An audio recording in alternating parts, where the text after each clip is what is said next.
Hi everyone, we were studying the chapter Tracing Changes Through a Thousand Years। हम chapter पढ़ रहे थे history का कि कैसे 1000 साल तक बदलाव होते रहे, पुराने 1000 साल तक। और उसके अंडर जो हेडिंग हम कवर कर रहे थे new social and political groups के कैसे कैसे समाज में अलग अलग तरह के समूह बने और राजनीतिक समूह भी वहाँ पर बने, क्योंकि जो साल थे 700 से लेकर 1750 तक के, इसमें बहुत सारा बदलाव, बहुत सारा नया विकास एक तरह से हुआ है।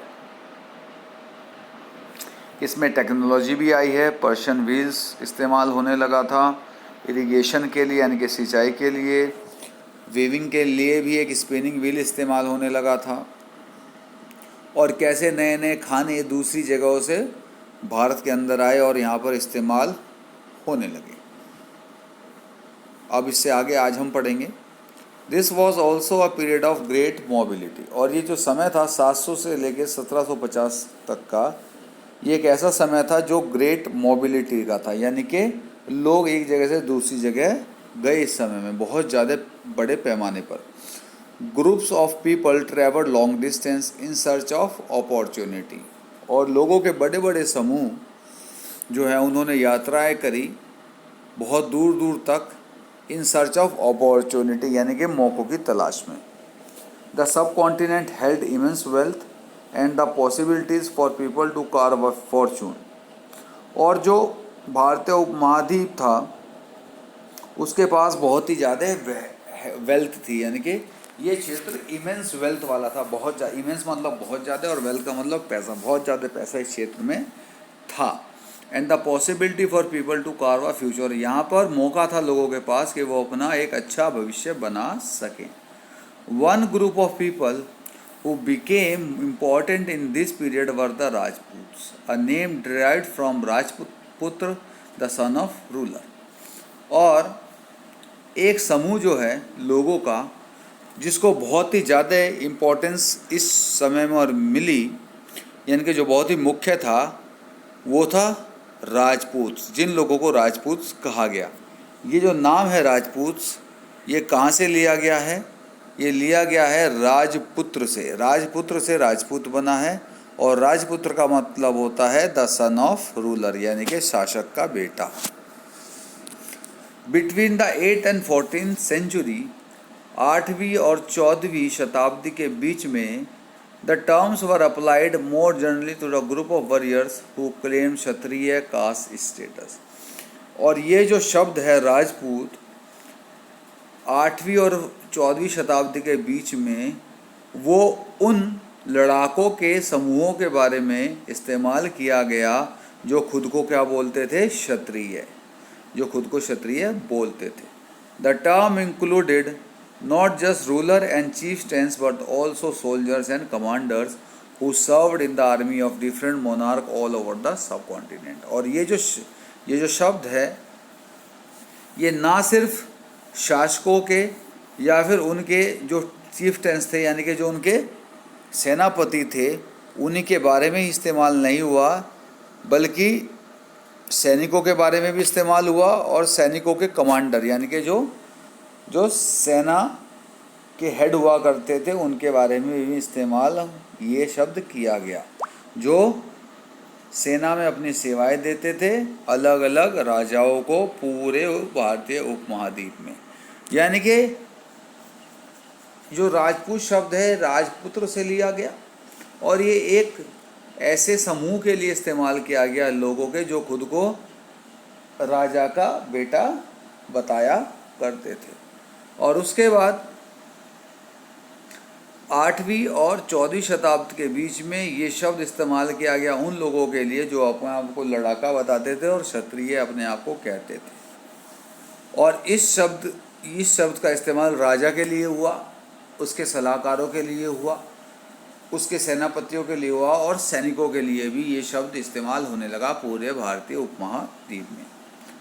A chivalric code of conduct, extreme valor and a great sense of loyalty were the quality attributed to Rajputs by their poets and bards। और a chivalric code of conduct चिवल्ड्रिक मतलब ऐतिहासिक तरीका काम करने का। एक्सट्रीम वेलर, वेलर का मतलब बहादुरी, बहुत ज़्यादा बहादुरी। And great sense of loyalty, और बहुत ही ज़्यादा राजा के प्रति लॉयल रहना, यानी कि आज्ञाकारी रहना। ये कुछ अच्छी क्वालिटी थी, अच्छे गुण थे जो राजपूत के बारे में बताए गए हैं। किसके द्वारा? कवियों के द्वारा या फिर उनके प्रशंसकों के द्वारा। Other group of people such as the Marathas, Sikhs, Jats, Ahoms and Kayasth, a caste of scribes and secretaries, also used the opportunity of the age to become politically important. और भी जो समूह थे लोगों के, जैसे कि मराठा थे, सिख थे, जाट थे, अहोम थे और जो कायस्थ थे, जो लोग क्या थे, जो लोग एक तरह से सेक्रेटरीज थे, राजा के लिए काम किया करते थे किसी न किसी स्तर पर, उनके पास भी मौका आया और वो भी राजनीतिक रूप से महत्वपूर्ण होते चले गए।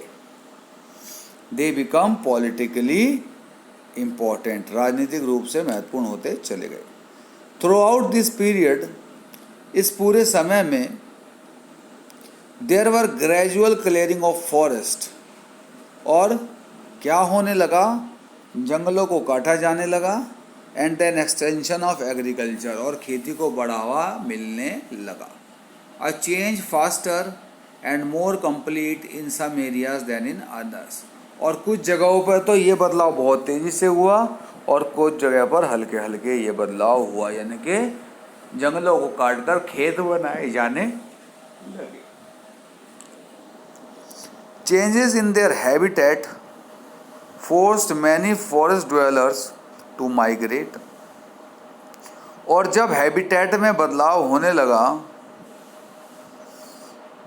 किसके? फॉरेस्ट ड्वेलर्स के, यानी कि वो लोग, फॉरेस्ट ड्वेलर्स कौन लोग हुआ करते थे? फॉरेस्ट ड्वेलर्स वो लोग हुआ करते थे जो अपनी जीविका के लिए जंगलों पर निर्भर थे। तो जब उनके हैबिटेट में, यानी कि उनके आसपास के पूरे माहौल में बदलाव होने लगा, हैबिटेट का मतलब होता है रहने की जगह, यानी कि जब उनके रहने की जगह में बदलाव होने लगा, क्योंकि क्या होने लगा था? जंगलों को काटा जाने लगा था और वहाँ पर खेती होनी शुरू हो गई थी। तो बहुत से जो फॉरेस्ट ड्वेलर्स थे, यानी कि बहुत से वो लोग जो अपनी जीविका के लिए जंगलों पर निर्भर थे, वो माइग्रेट होने लगे, यानी कि दूसरी जगह पर जाने लगे। Other started tilling the land and become peasants, और जो लोग थे, कुछ लोग तो दूसरी जगह जाकर बसने लगे, और जो और दूसरे लोग थे वो क्या करने लगे? वो धरती पर, यानी कि वो ज़मीन पर काम करने लगे, खेती करने लगे, और वो क्या बन गए? किसान बन गए। This new peasants group gradually began to be influenced by regional market, और ये जो नए किसान बने थे, इनका जो समूह था, इन पर असर होने लगा। इन्फ्लुएंस का मतलब असर होना। इन पर असर होने लगा किसका? क्षेत्रीय बाज़ारों का, राजाओं के सलाहकारों का, प्राइस्ट मतलब पुजारियों का, मोनेस्ट्रीज मतलब बौद्ध मठों का, और मंदिरों का असर इन लोगों पर होने लगा जो नए किसान बने थे। They become part of a large complex society, और ये जो नए किसान हैं अब ये एक हिस्सा बन गए थे किसका? एक बहुत बड़े समाज का।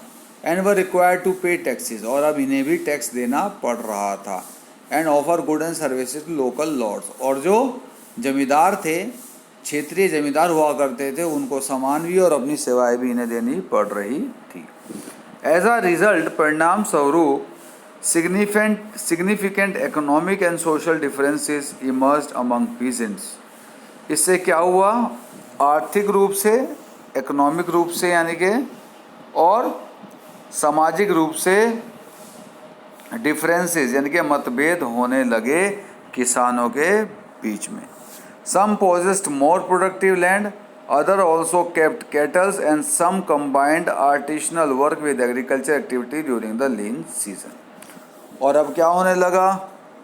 कुछ किसानों के पास तो बहुत ही ज़्यादा प्रोडक्टिव ज़मीन होने लगी, कुछ के पास तो बहुत ही ज़्यादा उपजाऊ ज़मीन होने लगी। दूसरे जो थे वो जिनके पास कम उपजाऊ ज़मीन थी वो अब जानवरों को भी रखने लगे, और कुछ लोग क्या हैं, खेती के साथ साथ दूसरा हाथ की कारीगरी वाला काम भी करने लगे। किस समय पर? जब पैदावार कम हुआ करती थी, यानी कि लीन सीजन पर। A society become more differentiated, और अब समाज क्या हो गया, ज़्यादा डिफ्रेंशिएट हो गया, यानी कि लोगों के बीच में मतभेद ज़्यादा होने लगे। पीपल वर ग्रुप्ड इनटू जातिज और सब कास्ट, और अब लोग जो हैं अलग अलग जातियों में बंटने लगे। And ranked on the basis of their background and their occupation, और अब जो लोग अलग अलग जातियों में, अब लोगों को अलग अलग जातियों में जब बांटा जाने लगा तो उनको एक तरह से स्तर दे दिया गया, यानी कि रैंक दे दी गई, भैया कौन बड़ा है और कौन छोटा है। और ये किस चीज़ के आधार पर दिया गया? उनके बैकग्राउंड के, यानी कि उनका पुराना इतिहास कैसा है और वो क्या काम करते हैं, यानी कि लोगों के पुराने इतिहास को देखकर और वो क्या काम करते हैं, इसके ऊपर लोगों को अलग अलग जाति पर बांटा जाने लगा। Ranks were not fix permanently, और जो लोगों को स्तर दिया गया था वो फिक्स नहीं था कि हमेशा ऐसे ही रहेगा। स्तर का मतलब कि कोई बड़ी जात कोई छोटी जात, इस तरह से ये फिक्स नहीं रहेगा। And varied according to the power, और ये चीज़ें बदलती रही ताकत के हिसाब से, असर के हिसाब से और संसाधनों के हिसाब से जो लोगों के पास हुआ करते थे अलग अलग जाति के। यानी कि जो अलग अलग जाति के लोग थे उनको अब इस हिसाब से समाज में इज्जत मिलने लगी कि भैया उनके पास संसाधन कितने हैं, उनकी ताकत कितनी है और उनका असर कितना है। The status of the same jati could vary from area to area, और ऐसा भी होने लगा कि एक ही जाति का जो स्टेटस है, यानी कि जो उसकी इज्जत है, वो अलग अलग क्षेत्र में अलग अलग भी हो सकती थी। कहीं पर उसकी इज्जत ज़्यादा थी, उसको ज़्यादा अच्छा माना जाता था, कहीं पर इज्जत उसकी कम थी।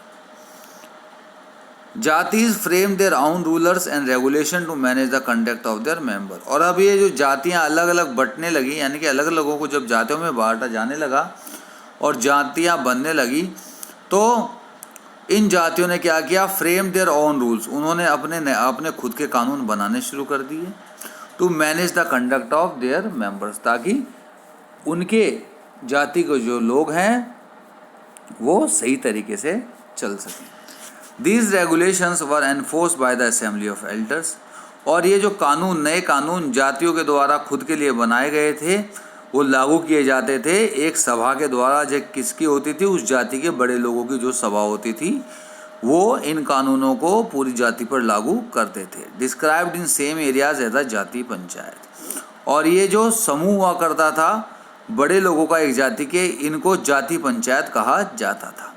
But jatis were also required to follow the rules of their villages, लेकिन इन जातियों को अपने समूह के कानूनों के साथ साथ गांव के कानून भी माने मतलब गांव के कानून के हिसाब से भी इन्हें चलना पड़ता था, वो भी इनको मानने पड़ते थे। Several villages were governed by chieftains, और ज़्यादातर जो गांव थे वो किसके द्वारा चलाए जाते थे, वो चीफ्टेंस के, यानी कि साहूकारों के द्वारा चलाए जाते थे। Together they were only one small unit of a state, और ये जो साहूकार हुआ करते थे ये एक राज्य का ही हिस्सा हुआ करते थे। Thank you.